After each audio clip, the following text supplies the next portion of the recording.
By the time Claire realized something was wrong, her apartment was worth more than she could comfortably afford. Beautiful things filled every corner. A handmade vase sat on the dining table. A warm lamp glowed beside the sofa. New paintings covered the walls. Packages arrived at her door almost every week. From the outside, it looked like Claire was building the perfect home. But one night, she stood alone in the middle of the apartment and asked herself a question she had been avoiding for years. Why am I still not happy?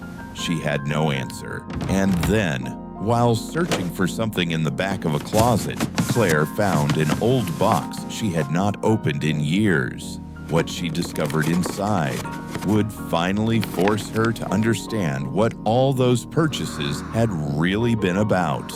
Claire was 18 when her mother died. Before that, the apartment had always felt alive. Her mother's favorite chair stood beside the window, where she spent afternoons knitting.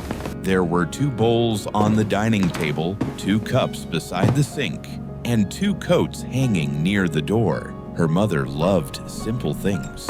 She often told Claire, "A home is not made beautiful by what you own. It's made beautiful by the people you share it with." Claire never imagined how much those words would mean one day. After her mother was gone, the apartment changed. The chair remained, but no one sat in it. The knitting needles were silent. There was only 1 bowl on the table now, 1 cup by the sink, 1 coat by the door. Claire continued working. She answered emails, smiled at coworkers, and told friends she was doing fine. On weekends, she stopped at Trader Joe's for groceries, drove home, and returned to the silence she could never escape. At first, Claire tried to live with it. Then, one Friday night, she opened her phone and began scrolling through an online store. She was not looking for anything she needed. She simply wanted to feel different. Then she saw a beautiful ceramic cup. It reminded her of something her mother might have chosen. Claire bought it. When the package arrived 2 days later, she felt something she had almost forgotten: excitement. She opened the box slowly, holding the cup in her hands. For a few minutes, the apartment felt warmer. Then the feeling disappeared. The silence returned. So Claire bought a lamp, then a painting, then a vase, a blanket, candles, kitchenware. Small things that did not seem dangerous because none of them cost very much.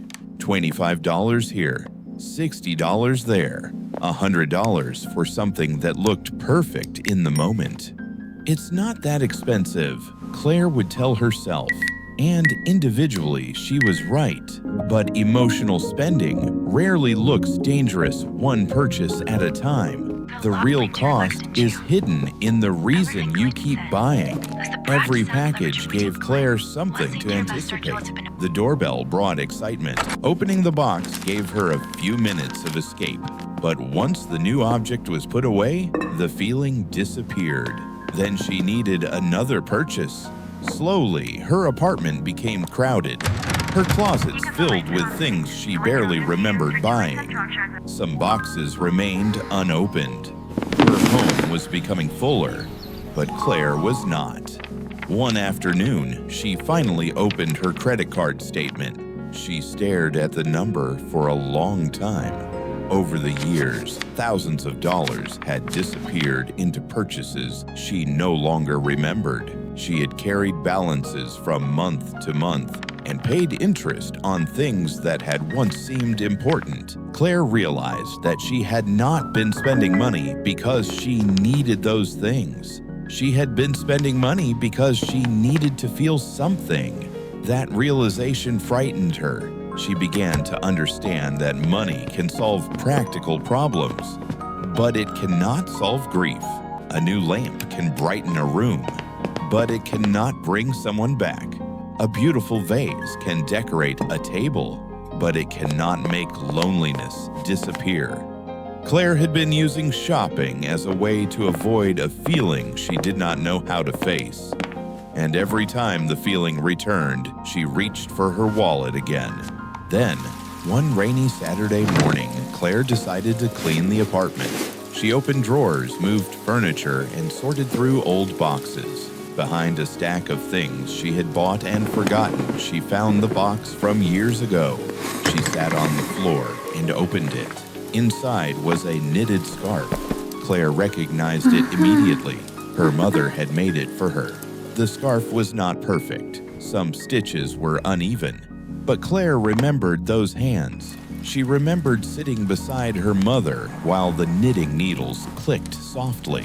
She remembered her mother's voice asking, "Do you like this color?" Claire lifted the scarf to her face. For a moment, she thought she could still smell something familiar. Maybe it was real. Maybe it was memory. It did not matter. She held the scarf against her chest and began to cry. She cried for her mother. She cried for all the years she had tried to be strong. She cried for every evening she had spent shopping instead of grieving. And finally, she said the words she had been afraid to say. I miss you, Mom. For the first time, Claire stopped running. She understood that her mother's absence was not an empty space that needed to be filled with new things. It was a space created by love, and perhaps that was why it hurt so much. Claire began asking herself a different question before buying anything. Not, can I afford this? But, why do I want this? Sometimes the answer was simple, because I need it. Sometimes it was, because I love it. But sometimes the answer was harder, because I'm lonely, because I'm sad, because I want to escape. When that happened, Claire learned to wait. She discovered that an emotional urge could pass without becoming a purchase. Slowly, she began letting things go. She sold furniture she did not need. She donated clothes she had forgotten about. She gave away unused kitchenware. She unsubscribed from shopping emails and stopped browsing sales late at night. She paid down her credit card balance and rebuilt her emergency fund. Instead of spending every extra dollar on objects, she began saving for experiences and for the future. The apartment slowly became more spacious. But the most important change happened inside Claire. She began to appreciate empty space. She opened the curtains each morning. She listened to birds outside the window. She noticed the sound of rain. She took walks without shopping bags in her hands. She finally understood that an empty shelf was not something that needed to be filled. An empty corner was not a problem that needed to be fixed. Sometimes empty space was simply space, and space could be peaceful. Months later, Claire walked past a small pottery shop. In the window was a beautiful vase. It was exactly the kind of thing she would once have bought without thinking. She stepped inside and picked it up. She imagined it on her dining table. For a moment, she felt the old desire. Then she remembered her mother's scarf. She remembered her mother's voice. And she remembered something her mother had once said. It's not the new vase that makes something beautiful. It's having someone to admire it with. Claire smiled through tears. She loved the vase, but she did not need it. For the first time, she understood the difference. Claire gently placed the vase back on the shelf and walked out of the store with empty hands. This time, empty hands did not feel like loss. They felt like freedom. Sunlight touched her face as she stepped onto the sidewalk. A gentle breeze moved through her hair. For years, Claire had believed that happiness was waiting inside the next purchase. Maybe the next beautiful object would make the apartment feel warmer. Maybe the next package would make the silence easier. Maybe having more would finally make her feel like she had enough. But she had learned something money could never teach her. Peace does not always come from getting more. Sometimes it begins when we stop trying to fill every empty space. Money can buy security. It can create opportunities. It can make life more comfortable. but it cannot replace someone we love. It cannot erase grief, and it cannot heal a heart that is afraid to feel. Sometimes the most important financial question is not, "Can I afford this?" It is, "What am I hoping this will make me feel?" That question changed Claire's life. She still enjoyed beautiful things. She still bought things she genuinely loved, but she no longer asked possessions to rescue her from sadness. She no longer confused comfort with healing. She learned that letting go did not mean owning nothing. It meant refusing to hide pain behind things. And perhaps that is a lesson many of us need to hear. We often believe peace is one purchase away. One bigger house, one nicer car, one new phone, one more zero in the bank account. We tell ourselves that when we finally have enough, we will finally feel enough.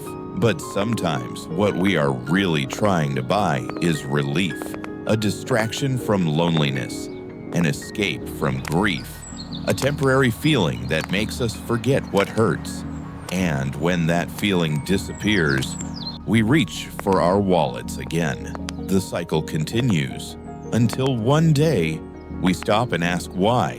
Claire's answer came from an old scarf, a quiet apartment, and a memory of the woman who taught her that a home was never about the things inside it. It was about love. It was about the people who made the silence feel warm. Claire looked toward the sunlight and whispered, I'm okay "I'm now, okay Mom." now, Mom." Then she walked home with no shopping bags in her hands. Her credit card stayed in her wallet. And for the first time in years, her heart no longer felt empty, because sometimes the space we spend our lives trying to fill is not asking for more things. It is asking us to finally stop running, sit with the pain, and make room for healing.